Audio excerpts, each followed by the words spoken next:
সবটাই কিন্তু আমাদের দলের প্রতিষ্ঠাতা কারণপুর ঠিকানা আব্বাস দিদিকে বাজারের কাছে কিন্তু পেয়ে যাবে। ভাই তুমি লোকেরা দেখে আপনারা করুন যারা ঘুরে আছে যে বসুন আপনারা পেছনে বসে যাবে বসে বলুন ভাই বসুন লোকেরা আপনারা খোলা করে দেয় খোলা করে আছে বসুন লাগে আসলে যাবে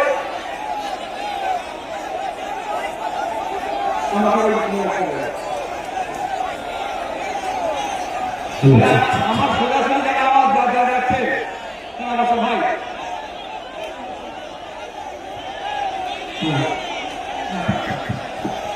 ভাই মিডিয়ার বন্ধুদের সাথে কেউ মিডিয়ার বন্ধুদের সাথে কোনো খারাপ আচরণ করবে না। আপনারা ঠিক করে বসতে পারেননি বলে আমি কিন্তু একবার জাস্ট বসেছিলাম, তারপরে সারাক্ষণ